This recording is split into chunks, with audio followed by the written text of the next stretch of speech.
હું રાઠવા જીતેન્દ્ર કુમાર છગનભાઈ, ગામ વાલપરી, તાલુકો બોડેલી. મેં પહેલાં કેડિલા કંપનીમાંથી ટિશ્યુ કલ્ચર પ્લાન્ટ ભગવા સિંદુરી જાતના લાવ્યો અને અહીંયા આ 5 વીઘા જમીનની અંદર 1000 છોડ વાવવામાં આવેલા છે. અને બધા છોડને ટપક પદ્ધતિથી પાણી આપવામાં આવે છે અને પ્રાકૃતિક ખેતી પ્રમાણે જીવામૃતનો પણ ઉપયોગ કરવામાં આવે છે. અને કુદરતી ખેતીમાં જે ઓર્ગેનિક પ્રોડક્ટ મળે એની અંદરથી પણ બ્લેક અમૃત, રક્ષામૃત અને પ્રાકૃતિક રીતે તૈયાર કરેલ છે. આમાં હસ્તબહાર, આંબે બહાર અને મૃગ બહાર આવે છે. અમે હસ્તબહાર અહીંયા લઈએ છીએ. અમે 9મા મહિનાની અંદર પહેલું આનું કટિંગ કરાવીએ છીએ. કટિંગ કર્યા પછી આને નવી ફૂટ આવે અને એની અંદરથી ફ્લાવર બેસે છે. અને આ ફૂલો માટે અમે મધની પેટી લાવ્યા છે. તો એને મધથી ક્રોસિંગ થવાથી, મધમાખીથી ક્રોસિંગ થવાથી આમાં ફટાફટ એકસાથે બધા ફ્રૂટ બેસી જતા હોય છે. અને ફૂલ આવે 120 દિવસની અંદર આ ફ્રૂટ તૈયાર થઈ જાય છે. પહેલી બહારની અંદર અમારે પર પ્લાન્ટ 10 કિલોનું ઉત્પાદન મળેલ છે.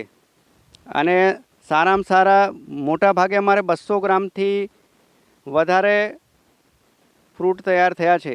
અત્યાર સુધી સૌથી વધુ મોટામાં મોટું ફ્રૂટ 530 ગ્રામનું અહીંયા તૈયાર કરવામાં આવ્યું છે.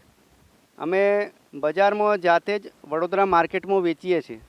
વેપારી સાથે નક્કી કરી અને એમની માંગ પ્રમાણે 100 પેટી 200 પેટી અમે પોતાની ગાડીની અંદર બોક્સ પેક કરી અને મોકલાવીએ છીએ. જીવામૃત માટે અમે આ એક ટ્યુબ વિકસાવી છે.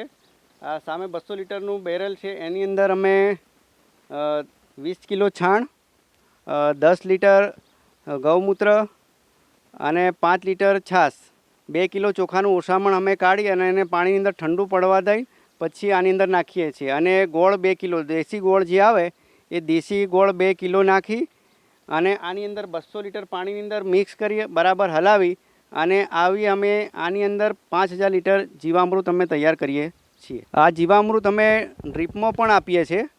ફ્લાવર આવી ગયા પછી જ્યારે ફ્રૂટ સેટિંગ થવાના શરૂ થઈ જાય ત્યારથી દર અઠવાડિયે અમે કમ્પ્લીટ રવિવારથી રવિવાર એવો એક વાર નક્કી કરીએ કેલેન્ડર પ્રમાણે.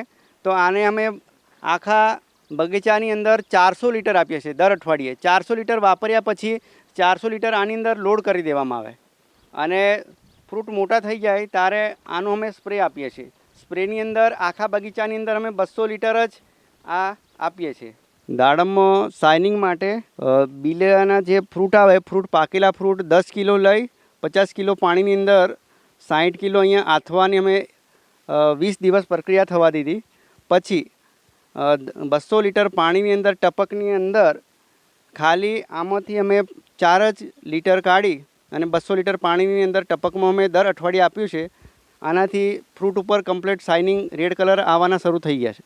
ફૂલ આવે 6 મહિનાની અંદર આવા ફ્રૂટ તૈયાર થઈ જતા હોય છે. આ ફ્રૂટ આશરે 300 ગ્રામ જેવા વજનના હશે. આમાં મોસ્ટ ઓફ આપણે આપણા બગીચાની અંદર 200 ગ્રામ પ્લસના ફ્રૂટ 80% તૈયાર થયા. એટલે સફળતા તો આપણા વિસ્તારની અંદર બીજા બધા રાજ્યોની સરખામણીમાં પહેલું હાર્વેસ્ટ હોવા છતાં આપણે સારામાં સારું આની સાઇઝ બનાવી શક્યા.